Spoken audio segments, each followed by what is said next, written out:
Oh, goody. Alright, what's going on, everybody? Zombies here again. And today we're back with another Mercenaries video. So in this one we're talking about the top 5 PvP focused characters from the new drop. So let's get right on into it.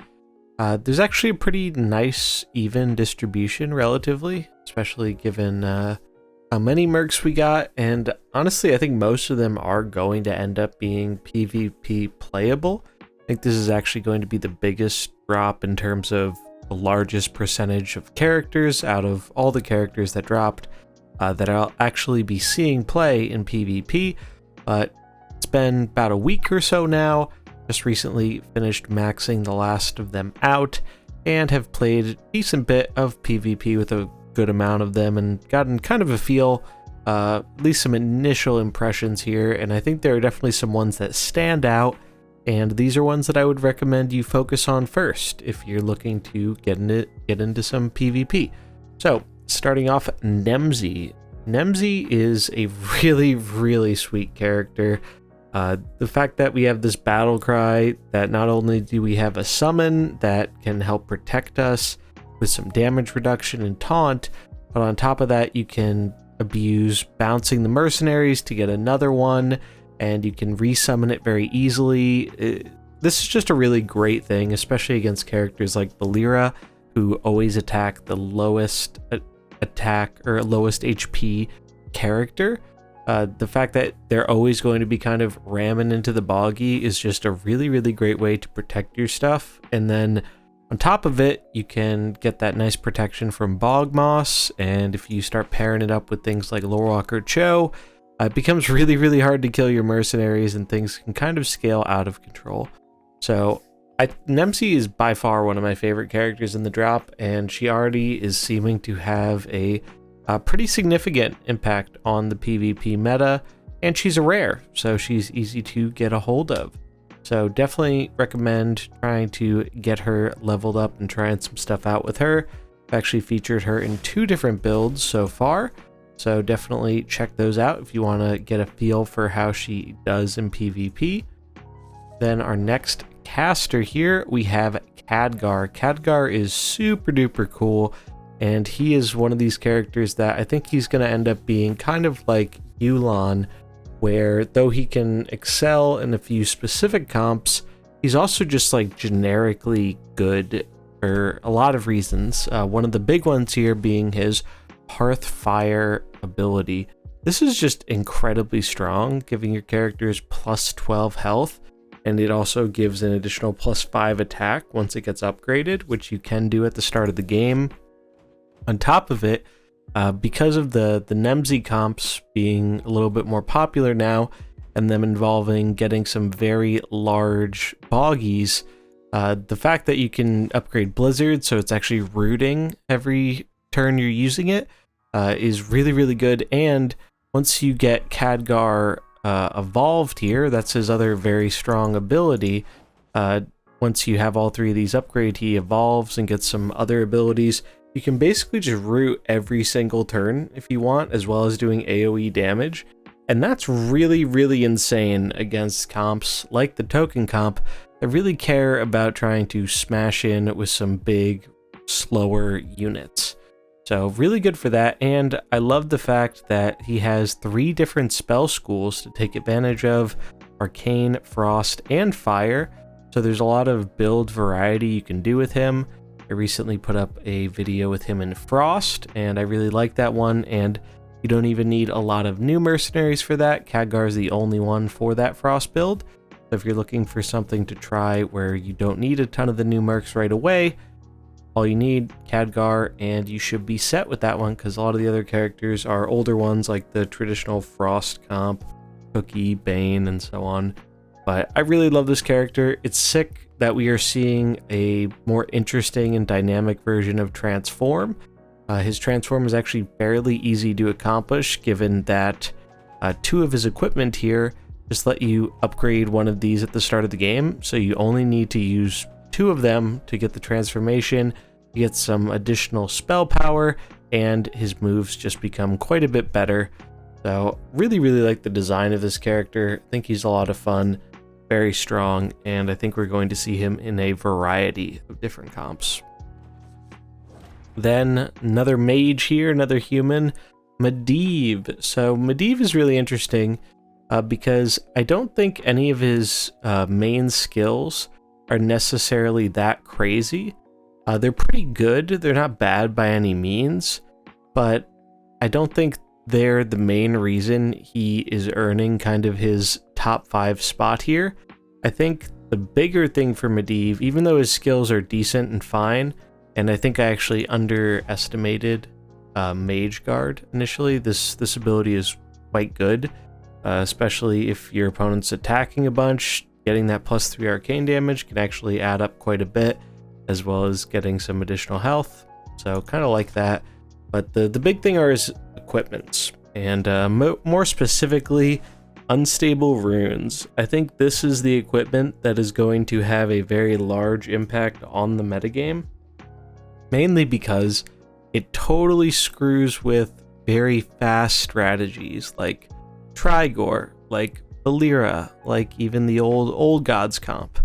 Just anything that's trying to act on 1 or like 3 and combo their Valeera, this is just a nightmare for them. And this rune is actually even better than I thought it would be because it has an attack built into it, so you don't even get punished if your opponent is slower than you, because you can just trigger your own counter by swinging in with the summon. The summon counters itself, and it's still just chilling, hanging out there. You can also buff it with the Mage Guard, which is kind of a unexpected interaction, but sometimes it can be pretty good. Yeah, just the summon's nuts, and I think just by that existing, it is going to be rather punishing to a lot of these faster, more aggressive comps, which is good. I think we really needed something like that, and we really didn't have a whole lot of it. His other equipment, though, that I also think is going to make an impact, though maybe not as much of an impact as the summon equipment, is the Staff of Atesh. So this one, +5, +10 is a huge amount of stats, and this is start of the game. So that adds up. Like, I mean, there were times when we were playing Cookie and barely even making full use of him purely for the additional HP. And now not only are you gaining an additional 1 HP on top of a Cookie buff, you're also gaining +5 attack. So if you have casters that care about attacking, like Maestra or like Rogers, that's really, really powerful. So I like this one quite a lot. I think whether it's going to be the better one or not depends on the build you're running it in.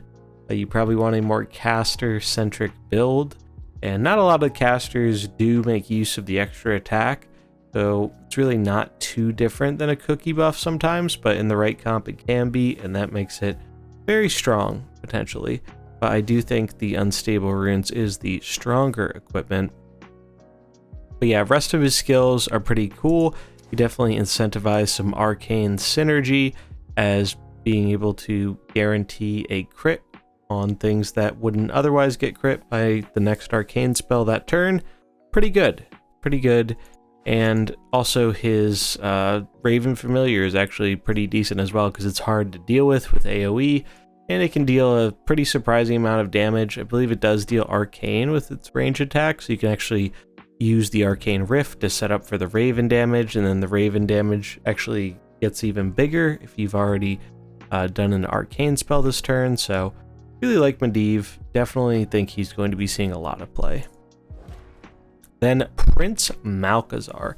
So this is one I haven't played with a whole bunch, but I've seen a decent amount of it, and I've seen the impact he has had. And this character is a huge reason why we are going to see a decline in the very popular Shadow comp. I think between the Summon comp and Malchezaar comps, Shadow is just way worse than it used to be.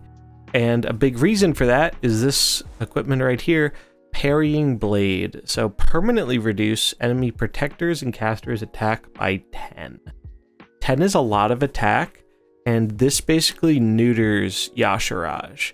because Y'Shaarj no longer has a ton of free attack to steal from Vol'jin, from Kazakus, and then on top of that, it's also reducing the Protector's attack, so Y'Shaarj's base attack is even lower. So they're really just getting attack off of the golems, which isn't enough to deal that insane amount of damage that we're used to seeing from Y'Shaarj. Not just good against Y'Shaarj, but he was kind of the meta force I think this is having the biggest impact on. But overall, I mean, just in general, reducing that attack from protectors and casters is really, really strong.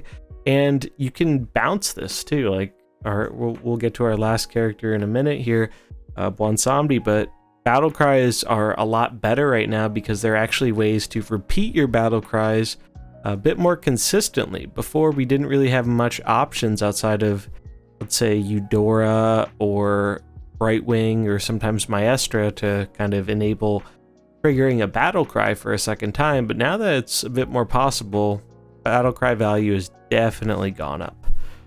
But other than that, his other abilities are just pretty fine. I do think it's weird this one has 2 cooldown, but I guess it's because you can potentially just set something to 5, so that's pretty strong. He's also good in, I think, Maestra comps because he has a pretty fast attack, and if he's hitting a protector, it'll take 10 more damage, which combos further with the Maestra stuff. Really like his design, how each of his abilities kind of incentivizes hitting a different type of mercenary, so that's pretty cool. Dig it. All his equipment are good though. Like, this one also I think is really good. The fact that you can just change a random enemy merc's roll to protector is really, really strong, especially if you're using him with blues. So it could turn a green, that could be a problem for you, like Valeera or something, into a red, and then all of a sudden she's taking more damage, she's not dealing as much damage to your blues, and you get 15 health on top of it. So that's pretty strong. And again, this is another battle cry, so you can kind of get that ability going multiple times. And then this one's also pretty good, though I think it might be the weakest of the 3 abilities. 3 moves ahead, so enemy casters' abilities are 2 speeds slower.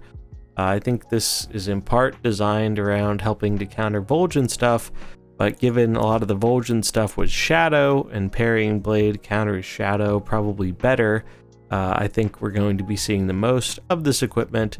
Malchezaar is the one character I haven't featured in a PvP video yet, but there is going to be one coming up with him soon, so stay tuned for that if you want to see how he does in PvP. But I think he's going to be very prevalent once things start to get a bit more figured out, more people level up their new mercenaries, and I think he's going to be a big reason why we see a lot less Shadow in the near future. And then last but not least, Bwonsamdi. So this merc is so cool. Now he does have a bug with him right now where his speed swapping deal, I think it's his first selection of the deals, that changes 5 speed or less and 5 speed or more to be basically the opposite. That one is not working correctly with passive speed reduction. So Vol'jin, Valeera, Edwin, that type of stuff, it's counting the original value instead of the value after that speed buff is applied. So unfortunately, because of that bug, I do think we're not seeing as much of that choice being made for the deal as we would otherwise. So hopefully they can get that fixed. But even with that bug in play, he's still been a very, very good character. And a big reason for that is the fact that you can just bounce.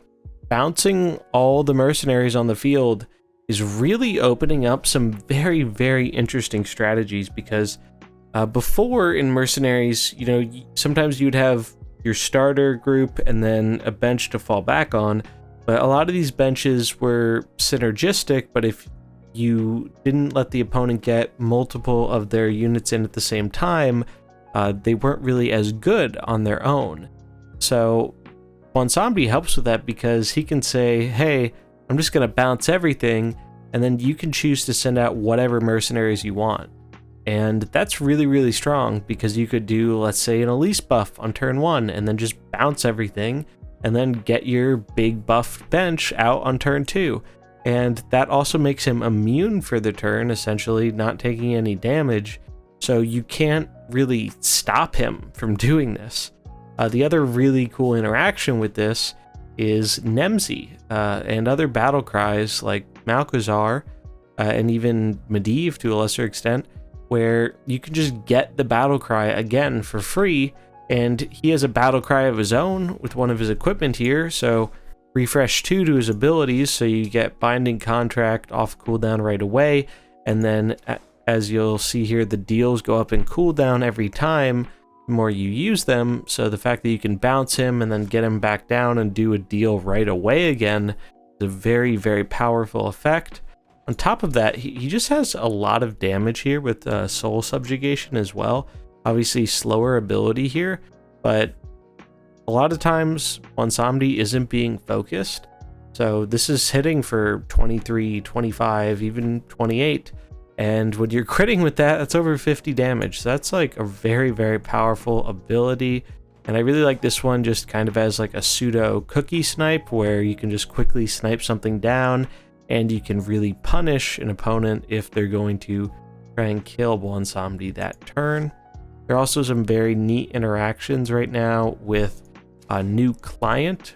This is a bug, I believe, but when you resurrect another mercenary, it actually will re-trigger its start of the game effect. So you may have seen in one of my recent videos, someone did that with the Golden Monkey, where they just had their Elise die on turn 1, and it started with the 2 stages progressed of the monkey, and then it respawned when he died, and then they could monkey right away. So that's kind of interesting. I don't think they're going to leave that in, because I don't think it should be re-triggering start of the game, but it's there for now, so kind of a neat interaction. And then some potential in troll comps here. I haven't gotten to try those out very much yet myself, but I do think it's an interesting idea, especially with something like Kazakus, who's also a troll, where you can just be gaining a ton of HP just by throwing in your Kazakus Golem, and maybe throwing a big Sylve for the end of the game, or the other troll character who kind of cares about the summons being on the field. So a lot of interesting stuff going on there. I think there's definitely potential for all 3 of these equipments, but he just is a really well-rounded and very interesting character that's a lot of fun to play with, and feels like he's definitely opened up a pretty wide variety of new strategies that I think we're going to see a lot of people explore with as this new metagame develops.